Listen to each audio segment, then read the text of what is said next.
വളരെ കാലം അമ്മയുടെ ഭക്തോത്തമനായിട്ട് കഴിഞ്ഞിരുന്ന, ആശ്രിതനായി കഴിഞ്ഞിരുന്ന ഒരു മഹാഗംഭീരൻ ഉണ്ടായിരുന്നു, ഓട്ടൂർ ഉണ്ണി നമ്പൂതിരിപ്പാട്. നൂലുപോലെയാണ് അദ്ദേഹത്തിൻ്റെ ശരീരം. ശാരദാദേവിയെ സേവിച്ചു കൂടണമെന്ന് മോഹമുണ്ടായിരുന്നു അദ്ദേഹത്തിൻ്റെ കുട്ടിക്കാലത്ത്.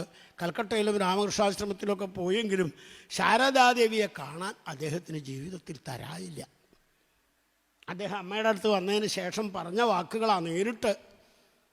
ആ ശാരദാദേവിയെ കാണാൻ കിട്ടാത്ത വേദനയിൽ അദ്ദേഹം പറയണു, എനിക്ക് അമ്മയുടെ അടുത്ത് വന്നപ്പോൾ ആ അമ്മ ശാരദാദേവി നേരിട്ട് പ്രത്യക്ഷപ്പെട്ടതുപോലെയാണ്.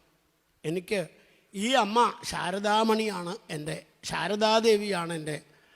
പോരാ, അദ്ദേഹം ഏതോ ഒരു കാലത്ത് എഴുതിയൊരു കവിതയുണ്ട്, എല്ലാവർക്കും അറിയാതെ. ആനാമാമ്പതൻ ശീതളാംഗത്തിൽ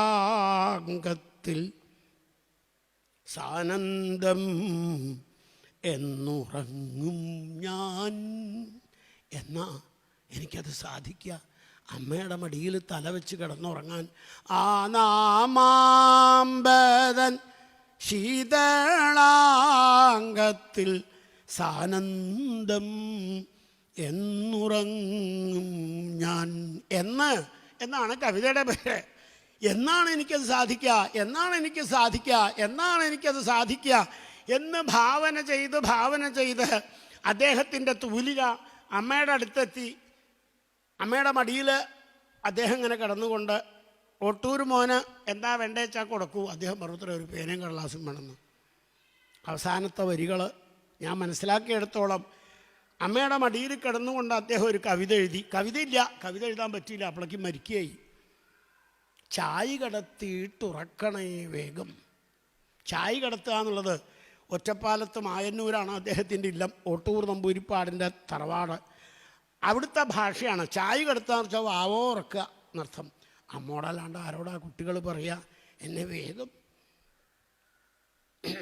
വാവോ ഉറക്കണേ, എന്നെ വേഗം ചായ കടത്തണേ, ചായ കടത്തിയിട്ടുറക്കണേ വേഗം എന്ന് അമ്മയ്ക്ക് 4 വരി വേണ്ടതാ കവിത. അത് എഴുതാൻ പറ്റിയില്ല. അപ്പോഴേക്കും കൈ കുഴഞ്ഞു, അദ്ദേഹം മരിച്ചു. അമ്മയുടെ നാമാമ്പതൻ ശീതളാംഗത്തിൽ സാനന്ദം ഉറങ്ങി. എത്ര കാലം മുൻപ് പ്രതീക്ഷിച്ചതാ അദ്ദേഹത്തിന് അമ്മയുടെ മടിയിൽ കിടന്നുറങ്ങാനുള്ള മോഹം സാധിച്ചത്. ഇതൊക്കെ സത്യമാണ് എന്ന് നമുക്ക് ഈ 21-ാം നൂറ്റാണ്ടിൽ മനസ്സിലാവുമ്പോൾ അദ്ദേഹത്തിൻ്റെ വാക്കുകൾക്ക് നല്ല ശക്തിയുണ്ട്. ഓട്ടൂരിനെ അവതരിപ്പിച്ചത് അങ്ങനെയാണ്.